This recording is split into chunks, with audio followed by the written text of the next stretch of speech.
Peyton stared at the envelope in her hand, her fingers trembling as she sealed it shut.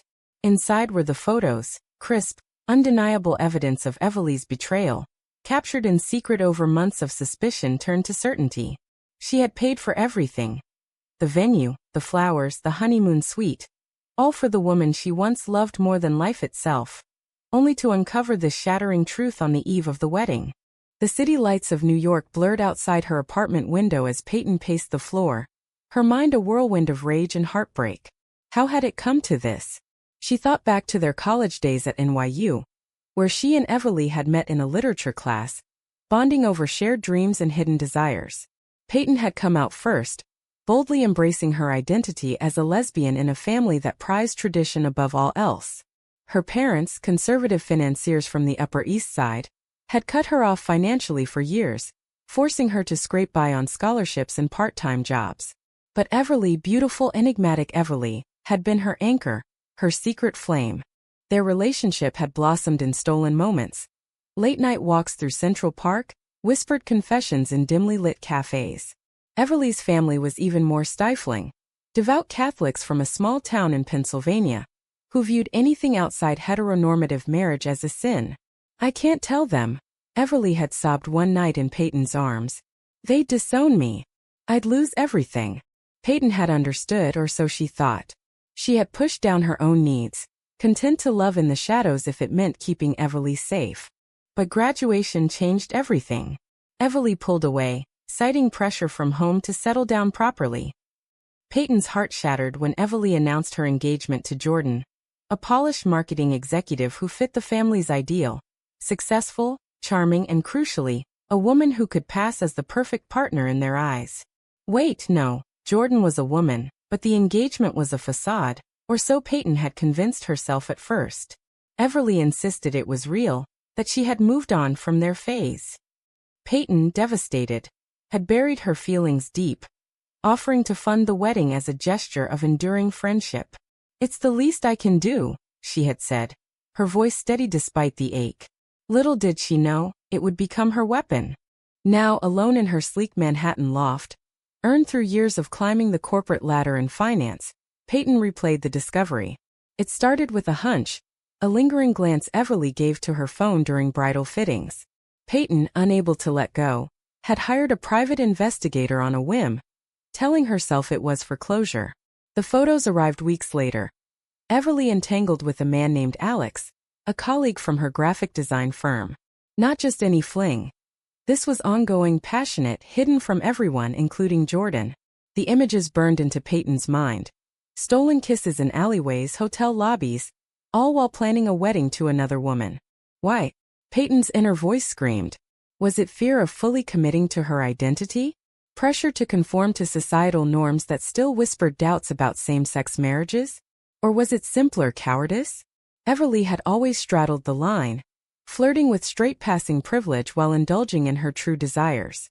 Peyton had paid the price for that ambiguity once. Now she refused to let Jordan suffer the same fate. She dropped the envelope into the mailbox, her decision final. The bill inside itemized every expense. $50,000 for the venue, $10,000 for the dress, down to the last champagne flute. Attached were the photos, captioned simply, "The truth you owe." As the slot clanged shut, Peyton felt a twisted relief wash over her. But doubt crept in. What if this destroyed Everly completely? What if her family found out, amplifying the shame? Peyton pushed the thoughts aside. This wasn't revenge, it was justice, or so she told herself. The next morning, Peyton's phone buzzed incessantly.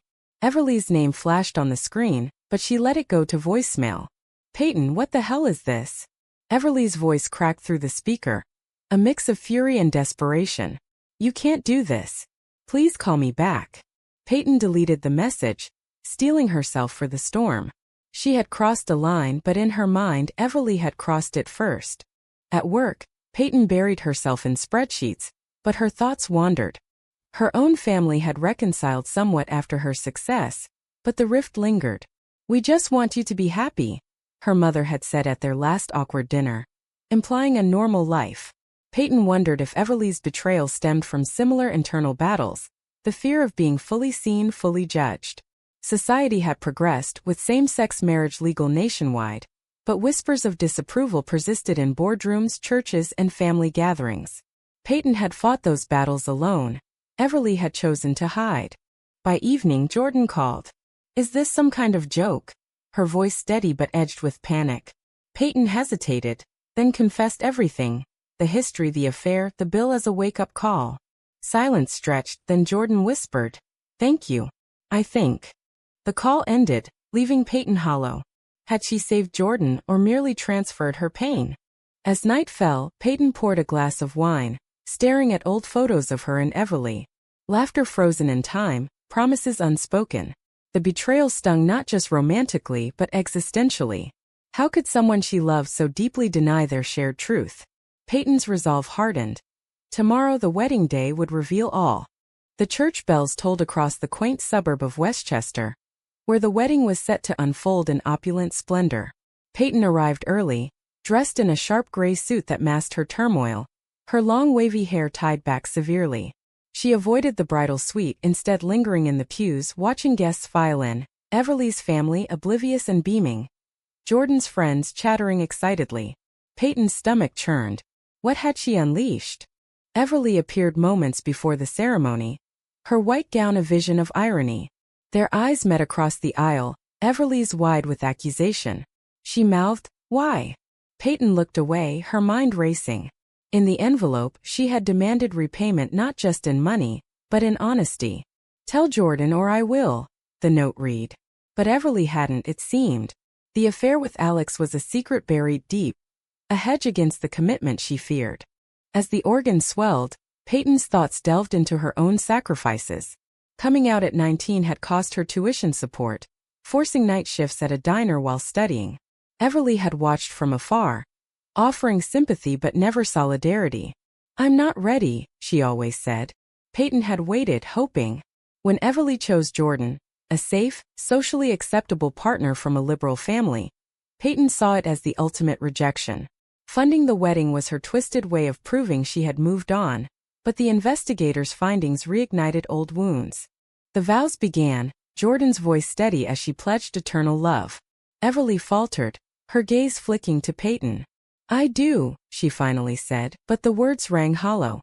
Peyton clenched her fists, debating intervention. Was this mercy or cowardice on her part? Exposing the affair publicly would shatter lives, but letting it proceed felt like complicity in a lie. After the ceremony, at the reception in a grand ballroom, tension simmered. Everly cornered Peyton by the bar.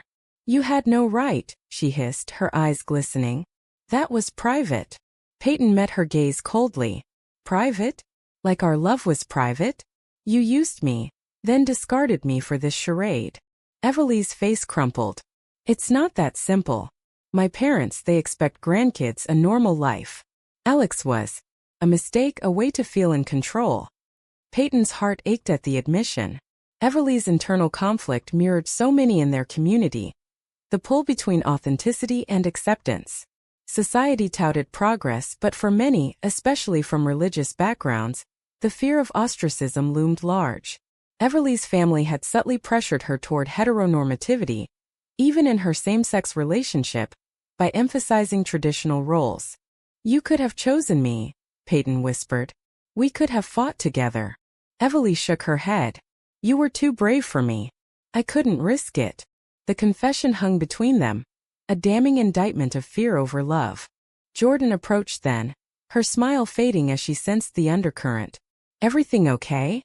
Everly nodded too quickly. Peyton excused herself, slipping out to the garden. There she wrestled with guilt. By sending the bill and photos, she had forced Everly's hand, but at what cost? Jordan deserved truth, but public humiliation? Later, as toasts echoed, Peyton's phone buzzed. A text from her sister who knew the history. "Don't do anything rash. Think about the fallout." Peyton ignored it, her mind on the moral quagmire. Was betrayal justified if it prevented greater harm? She had lost Everly years ago. Now she risked losing her own sense of right and wrong. The night wore on, dances and laughter masking the brewing storm. Everly pulled Peyton aside again, pleading, "I'll pay you back. Just don't tell anyone." Peyton's resolve wavered. "It's not about the money. It's about you facing yourself. Everly's tears fell. I can't. Not yet. Peyton left the reception early, driving back to the city in silence. Her thoughts churned. The societal pressures that twisted love into deception. The family expectations that silenced truths.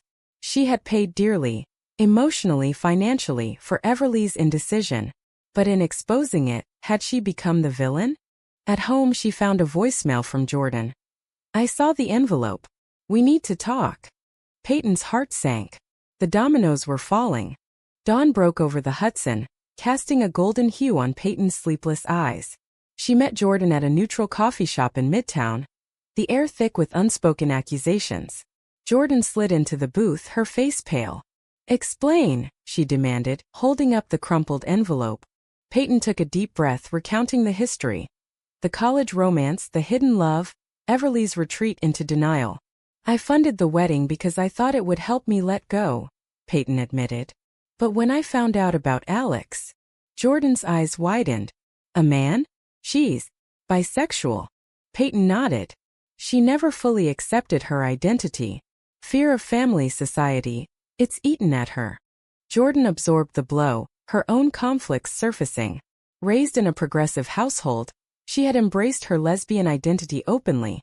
But marrying Everly meant navigating her partner's baggage. I sensed something off, Jordan confessed. The late nights, the secrecy. But I trusted her. Peyton felt a pang of empathy. I did too once. Their conversation delved into the broader issues. How societal stigma still forced many queer women into compromises. Everly's affair wasn't just infidelity. It was a symptom of internalized homophobia, amplified by parental expectations. Jordan's voice cracked. My family accepted us. Why couldn't she fight for that? Peyton pondered her own role. Sending the bill was petty, she knew, but it symbolized the debt Everly owed to truth to those she hurt. I wanted her to pay, literally and figuratively, Peyton said. Jordan nodded slowly. You've given me a choice. But what about her family? This could destroy her. The moral dilemma weighed heavy. Exposing the affair risked outing Everly's bisexuality in a hostile environment, potentially leading to rejection or worse. Yet silence perpetuated the lie, trapping Jordan in a fraudulent marriage. Peyton's decision to intervene stemmed from her own pain. But was it ethical? She had invaded privacy, hired an investigator, crossed lines in pursuit of vindication. As they parted, Jordan hugged her tightly. Thank you for the truth, even if it hurts. Peyton watched her go, doubt gnawing. Had she empowered Jordan or merely shifted the burden? Back at work, Peyton's boss noticed her distraction. Everything all right? She forced a smile, but inside turmoil raged. Her family's reconciliation had been conditional. Success bought tolerance, not acceptance.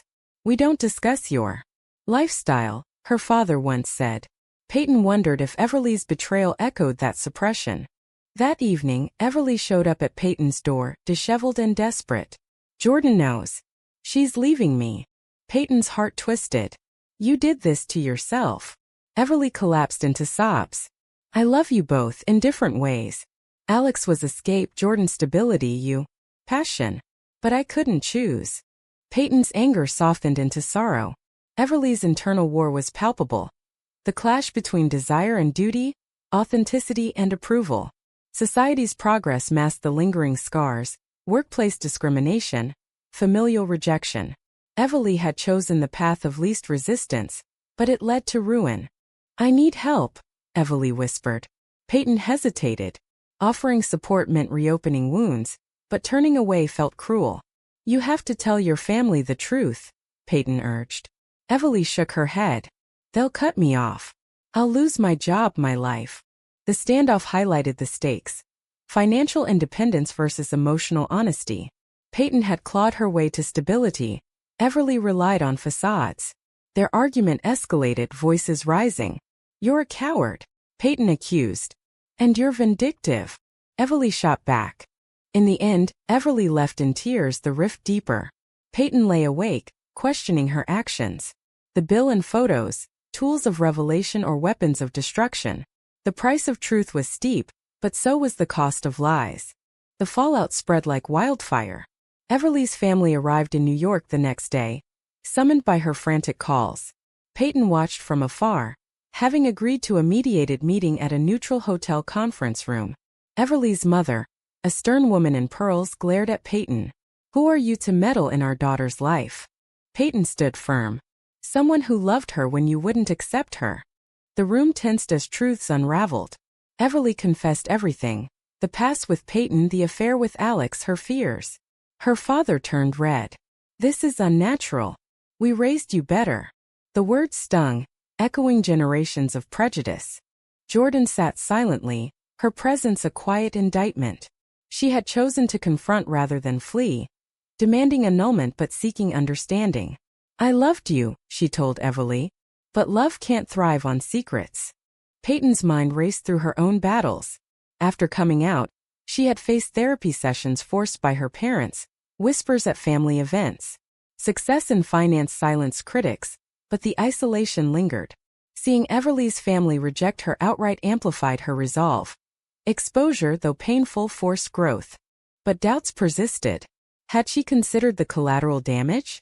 Everly's job in a conservative firm could be at risk if rumors spread. Societal double standards loomed. Queer relationships scrutinized more harshly than straight ones. Peyton's intervention highlighted that inequality, but at personal cost. As the meeting dissolved into chaos, Everly's mother stormed out, declaring disownment. Everly crumpled. "See what you've done," she accused Peyton. "This is on you too," Peyton replied, "for hiding so long." Alone later, Peyton confided in a therapist, a step she had avoided for years. "Was I right?" she asked. The session unearthed buried resentments. The years loving in secret, the betrayal's sting. "Revenge rarely heals," the therapist noted.